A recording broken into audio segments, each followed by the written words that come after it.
So I get asked all the time, Halimah, how do I achieve that deeper emotional connection to the Quran?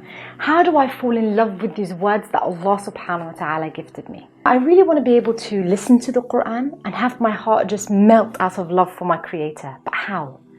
You know, I really want to be able to recite the Quran in my salah and have my eyes move to tears out of love for Allah subhanahu wa ta'ala and love for this book, the Quran. But how? People tell me, you know, I really want to be able to go through struggles in my life and never feel lonely again, because the words of the Quran, they fill me with such comfort and hope, and it gives me all the love I could ever want and need. But how? You know, people tell me, I want to fall so in love with the Quran, Halimah, that I'm constantly thinking about it, that I have this constant thirst to interact with it and to learn from its benefits. But how do I go about attaining that? What steps are going to help me on this journey? What things am I doing currently that's kind of holding me back from these amazing experiences with the Quran? I get asked, what is it that I've learned from a decade's worth of studying and researching now on this subject, from both an Islamic and Quranic perspective, as well as from the field of personal development and psychology, that alhamdulillah I've had the amazing opportunity to be teaching to hundreds of different people now on various different platforms, whether that's in my courses or events or on TV shows or my YouTube channel, etc. Well, let me first and foremost say that I totally respect these questions, because this is such an important and such a powerful aspect of our Quran relationship that, in my opinion, I think we should be discussing this far more often.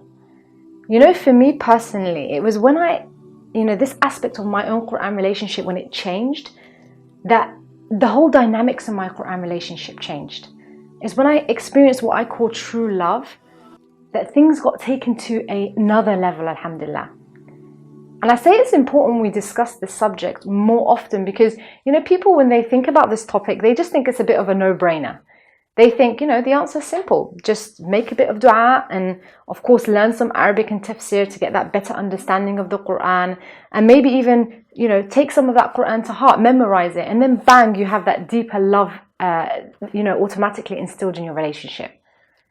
The thing is, although these aspects are very important, these actions, and they can positively contribute, they are not the be-all and end-all. And that's because I've known people who have spent years studying and mastering the Arabic language. And subhanAllah, I actually even know people who have memorized the entire Quran and have beautiful recitation.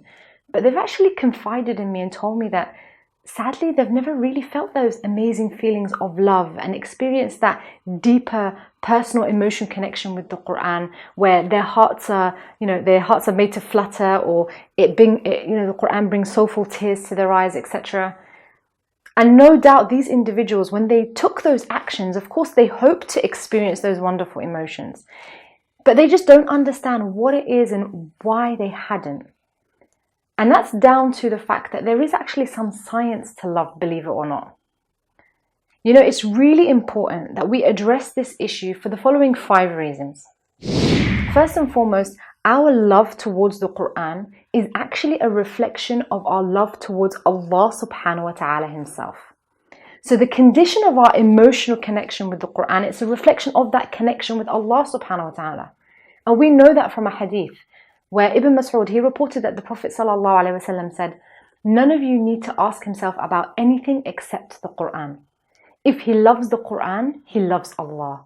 And if he detests the Quran, he detests Allah and his messenger. And Ibn Taymiyyah, rahimahullah, when he explained this hadith, he said, hence there is a direct correlation between one's relationship with Allah and his relationship with the Quran. This is the case because the Quran is a source of knowledge about the truth of all matters, what Allah subhanahu wa ta'ala likes and dislikes, and the nature of his essence and actions. It is our connection with Allah subhanahu wa ta'ala, and that is why he ordered us to recite it in each of our daily prayers. Therefore, whoever abandons the Quran has in fact abandoned his connection and relationship with Allah subhanahu wa ta'ala. The second reason it's so important for us to build that emotional connection with the Quran and to build that love for it is because we humans all want and need love. You know, love is such a natural human craving and a really basic need that we all have from the time we're born until the time we die. Think about it for a moment. I'm sure you've seen people on television or in videos that have all the material comforts in the world, but they just turn around and say, you know what? I just want someone to share it with. Otherwise, it's meaningless. And I'm sure on the other hand, you've also seen people who have close to nothing, subhanAllah, yet they feel so happy and content and blessed because they feel like they have the love of their family and their friends. You know, love is so integral to the human experience that even the consequences of having the absence of love in their life, even starting from childhood, are now really widely known and, you know, really well documented, right? We know that people who lack this essential need, they can display destructive behavior, they can form psychological abnormalities, subhanAllah. That some of these people, they can often be left with lingering feelings of abandonment or rejection and depression or an emptiness inside. They can often struggle with their self-worth and their pain long term as well. So knowing the importance of love to us as human beings, I ask you, what better love is there to experience and to have in your life than the love of Allah subhanahu wa ta'ala? A love that is like no other. Because His love, it will never hurt you. His love doesn't cheat on you or deceive you. It doesn't change or grow apart and abandon you. It doesn't lie to you. His love is not conditional. It's not manipulative. It doesn't leave you when people move on, or it doesn't get lost when people pass away. It is the only type of perfect love that there is, that Allah subhanahu wa ta'ala wants to gift you in this imperfect world. And who wouldn't want that type of love, right? The third reason why it's so important for us to build this aspect of our Quran relationship is because without it, there will always be something missing. Because of that natural human need for love that I spoke about, you'll find that relationships that we have with people that lack any emotional depth or substance, they tend to be more superficial surface relationships, right? Ones that don't really have much room for growth.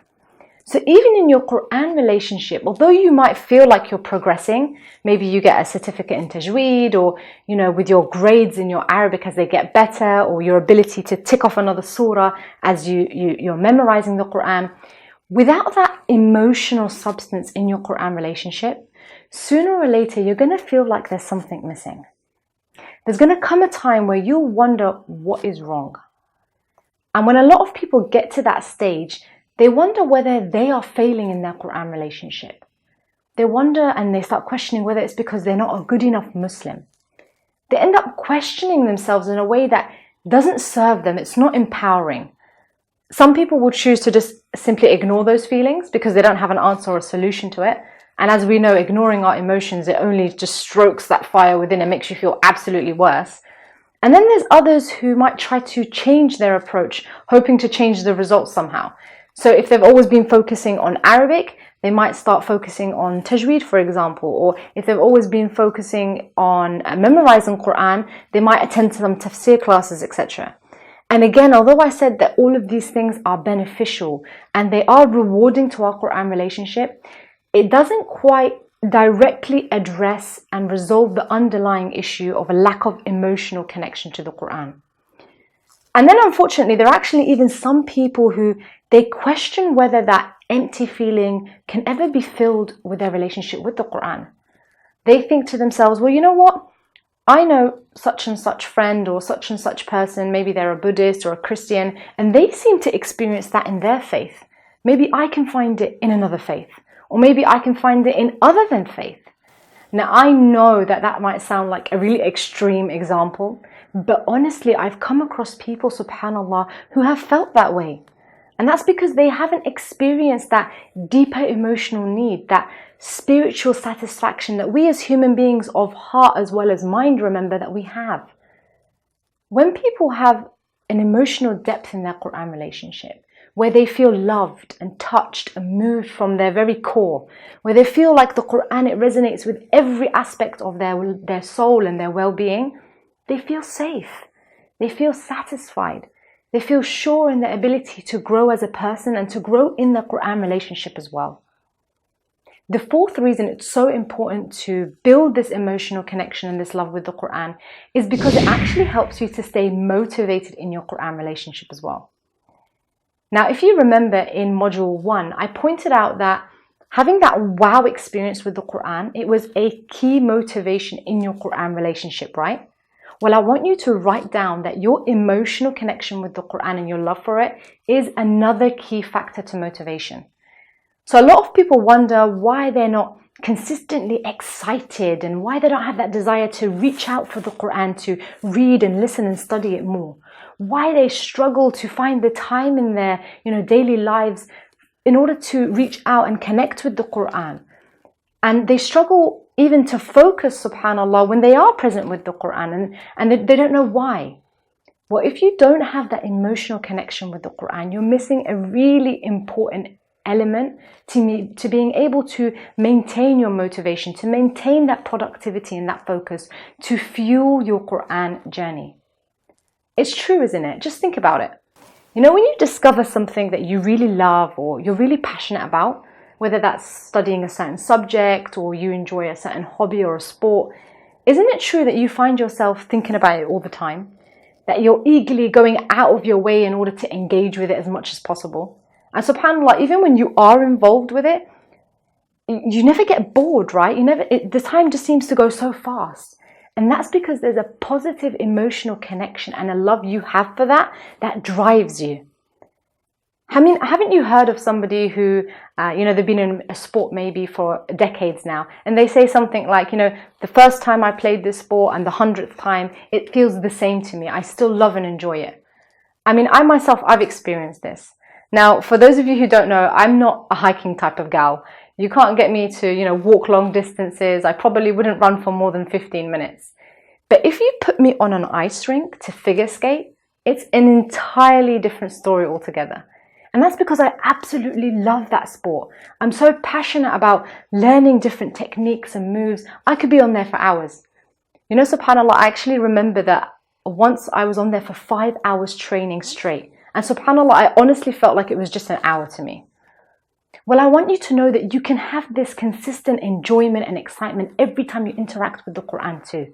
When you just make sure that you work on the emotional substance in your Quran relationship, inshallah. Let me give you another quick example. I'm sure you might know somebody, maybe an elder member of the family or a neighbor, somebody who's had like a really long-term special friendship with someone. And despite the years that they've been together and how frequently they meet each other, they tell you that the love and the enjoyment they share in one another's company is just as strong each and every time. And I'm sure you've heard them tell you, wonderful, heroic stories, how one of their friends was in trouble or a crisis and they needed help of some sort. And even though they were going through problems in their own life and maybe they didn't have that time or that money or that energy to spare, they found a way to be there regardless, right? We should understand it's because of the deep love and strong emotional connection that they have between them that drives their relationship. And it gives them that energy and the ability to maintain their commitment. And the same goes for our Quran relationship. When you truly attain the love of the Quran, your interactions with it won't feel like a chore or something that's difficult. You'll look forward to it with a thirst, with a happiness and excitement, and you'll be totally present in the presence of the Quran. That love will provide you with that motivation and that energy and the ability to overcome any obstacle or excuse you might give yourself along the way. Things like, not being able to find a teacher or your lack of finances to learn or your perceived lack of time or energy. These things will be overcome with this love, inshallah. You will find a way. The quality of your Quran relationship and your life, in fact, inshallah, will change when you put in the time and the effort to build that emotional connection and love with the Quran, inshallah. And the fifth reason it's so important to build that emotional connection and love with the Quran is because it actually helps you to increase your obedience to Allah subhanahu wa ta'ala as well. If you think about it, you wouldn't just take any knowledge in any important matter from anyone, right? Naturally, you want to first question who that person is that you're going to be learning from. You want to know what their credentials is, and you want to make sure that that person is qualified to give you that information, right? Well, that's one of the reasons why we started off learning about the Quran from the perspective of its miracles in Module 1. You got to witness how the Quran, how these unique words were from one who is divine, one who is perfect. You witnessed for yourself how the Quran, it's beyond the ability of man and how it can only come from Allah subhanahu wa ta'ala, right? So you naturally develop that respect and that awe and humility towards Allah and towards what it is that He's saying and teaching in the Quran, right? Well, when you add love to the formula and you love a teacher as much as you respect and are in awe and humility of them, you'll find that your willingness and your eagerness to listen and to obey what it is they're teaching you, it intensifies, it heightens. So with love in the equation, you'll find yourself following that teacher's instructions without hesitation, without questioning, but with a real eagerness and a zeal. So having this element in your Quran relationship, it takes your obedience levels to Allah subhanahu wa ta'ala to completely higher levels, inshallah. Okay, so I hope you now have a clearer understanding of why it's so important to develop this aspect of your Quran relationship. Okay, if you enjoyed and you benefited from today's video, then please subscribe to the Quran Rehab channel. And if you're interested in learning how you can build more emotional substance within your Quran relationship, how you can really start to fall in love with the Quran in a way that's practical and powerful, that's never been taught before, then make sure you check out the Quran Blueprint Masterclass at quranrehab.com, inshallah. Take care. Assalamu alaikum wa rahmatullahi wa barakatuh.